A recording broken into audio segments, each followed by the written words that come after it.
Nah, oke, kita masuk ke pembahasan contoh soal. Jadi saya punya gelagar I di sini. Saya punya gelagar I, kemudian seperti biasa ya kalau bentuknya tidak teratur, maka kita harus membagi pias per pias supaya bisa mudah untuk dihitung. Jadi mudahnya kita ya bagi menjadi segitiga dan persegi. Nah, untuk awal sebelum diapa-apakan, jadi penampang itu harus dihitung penampang brutonya supaya mudah. Jadi ini masih gelagar, belum ada lubangnya. Padahal aslinya kalau kita beli dari pabrik precast itu sudah ada lubang ductingnya. Tapi ini untuk memudahkan penghitungan kita hitung dari bruto dulu, dari sebelum ada lubang ducting. Nah, untuk menghitung lubang bruto kan biasa ya. Jadi kita bagi menjadi beberapa bagian untuk kemudahan hitungan. Jadi ada yang persegi, ada yang segitiga. Dihitung semuanya menjadi luasnya dijumlah semua menjadi ABRI atau A bruto. Kemudian hitungan menjadi titik berat bruto yaitu dari masing-masing luasan ini dikalikan jarak dari titik tinjau, titik berat masing-masing dibagi dengan luas gabungan. Maka nanti bisa ketemu titik berat. Kemudian momen inersia, ini untuk yang lupa ya, saya jelasin ulang lah. Jadi untuk A bruto itu adalah penjumlahan dari semua luas masing-masing ini. Itu A bruto. Kemudian untuk menghitung titik berat, kan ini ada titik beratnya. Ini ada titik beratnya di sini, ini ada di sini. Kemudian ini ada di sini, ini ada di sini, ini di sini, ini di sini, ini di sini, ini di sini. Nah, misal kita mau meninjau dari bawah ya dari bawah semua gitu. Berarti ini jaraknya berapa, ini jaraknya berapa, ini jaraknya berapa dari sini, ini jaraknya berapa dari sini, seperti itu. Ini jaraknya berapa dari sini gitu. Ini jaraknya berapa dari sini. Ini dari sini gitu. Nah, masing-masing luasan dikalikan dengan masing-masing jarak titik beratnya, kemudian dibagi dengan ini. Nanti ketemu titik beratnya. Kemudian selanjutnya setelah ketemu luasan dan titik berat bisa dihitung momen inersia gabungannya. Inersia gabungan itu dihitung dulu dari inersia masing-masing, inersia dasarnya masing-masing. Ini inersia dasar bisa dihitung dari ini rumusnya. Untuk persegi 1/12 1/12 BH pangkat 3, sedangkan untuk segitiga 1/36 BH pangkat 3. Ini disebutlah. Kemudian ditambahkan dengan, karena ini gabungan ya, luasan masing-masing dikalikan dengan selisih jarak titik berat masing-masing ke titik berat gabungan, kemudian dikuadratkan. Dijumlah semuanya. Nah, nanti ketemu inersia bruto. Seperti itu. Nah, endingnya nanti ini adalah section properties untuk penampang bruto. Isinya luasan, titik berat, dan inersia. Nah, tahapan selanjutnya kita butuh menghitung section properties yang neto. Nah, yang neto itu sudah ditambah dengan lubang ducting di sini. Nah, untuk kita mulai menghitung dari luasan dulu ya, dari luasan. A netonya itu bisa dihitung dari A bruto dikurangi A ducting. A bruto dikurangi A ducting.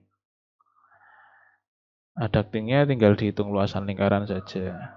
Nah, kemudian untuk titik beratnya, kalau biasanya adik-adik kan menghitung itu ditambah ya, kalau gabungan. Tapi kalau ini kan ada pengurangan luasan. Ada penampang gelagar I, kemudian dikurangi luasan ducting, lingkaran ini, ya berarti untuk menghitung titik beratnya, pakai pengurangan gitu. Jadi A bruto dikali Y bruto tadi yang gabungan ya. A bruto kan sudah ketemu, titik berat bruto sudah ketemu.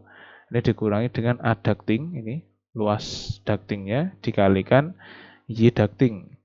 Y ducting berarti dari sini kan ini ada titik beratnya di awal, di tengah lingkaran ada titik beratnya. Nah, ini ditinjau dari sini misalnya.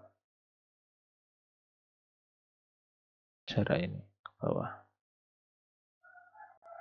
Itu adalah Y ductingnya. Dibaginya dengan aneto yang sudah dihitung sebelumnya tadi. Ini. Itu nanti ketemu Y neto. Kemudian untuk menghitung momen inersia itu sama deh.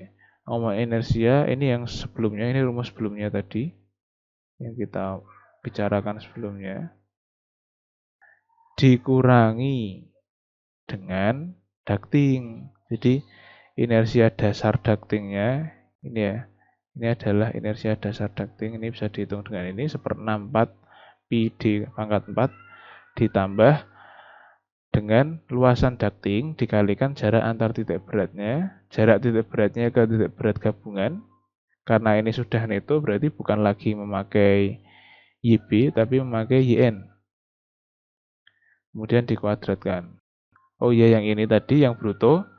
Kalau yang bruto, kalau di penghitungan bruto kan tadi memakai titik berat masing-masing dikurangi nih, titik berat gabungan bruto ya deh ya. Tapi karena kita sekarang sudah menghitung neto dan sudah mendapatkan titik berat neto, maka I bruto adalah dari sini, ini IB ditambahkan dengan AB. AB adalah total A bruto ini dikalikan selisih antara YB titik berat bruto dikurangi titik berat neto dikuadratkan. Kemudian dikurangi ductingnya seperti itu. Nah ini yang ketiga yaitu ideal section properties atau penambang properties yang ideal. Berarti di sini seperti yang saya bilang di awal tadi, kalau kita bicara ideal berarti ada konversi dari tendon ke beton. Nah, kita punya tendon di sini dan sudah di grouting. Jadi untuk tendonnya perlu dikonversi dulu dengan ini. Ini pernah dibahas di analisis tegangan bahan itu ya. Ada konversi material. N sama dengan EST atau E-nya tendon dibagi dengan E beton. Sehingga nanti dapat persamaan ekuivalensi luasan. Nah, kemudian untuk menghitung luasannya, ini dihitung dulu ya dek. Luasan gabungan luasan total, kemudian ditambahkan dengan ini adalah rumus untuk konversi luasan.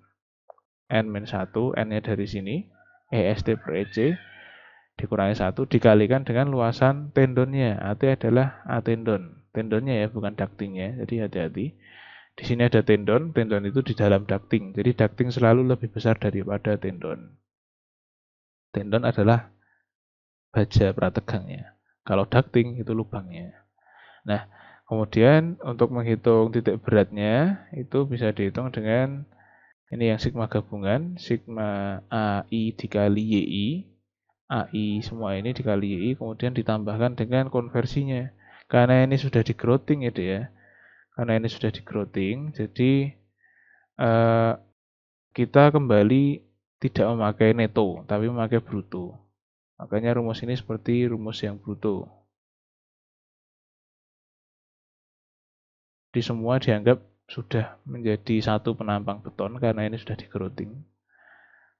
Kemudian ditambah dengan N-1 dikalikan A tendon, ini yang konversi ya, dikalikan Y tendon. Y tendon berarti dari pusat tendon ini. Jaraknya gitu. Sampai di sini saya mau klarifikasi. Jadi untuk menghitung idealnya ini itu adik-adik bisa kalau mau lebih teliti lagi.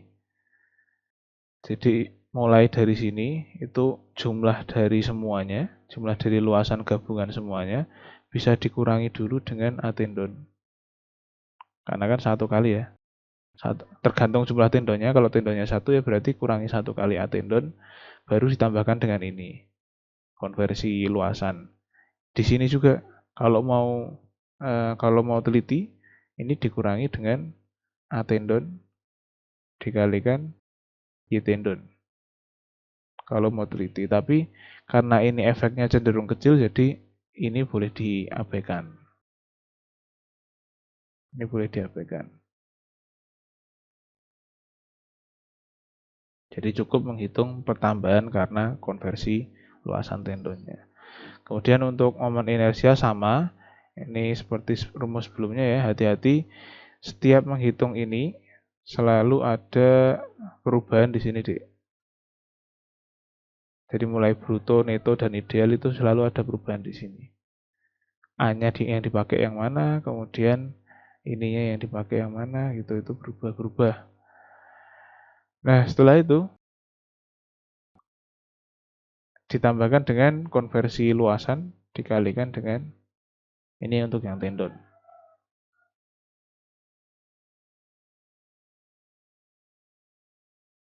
Gitu.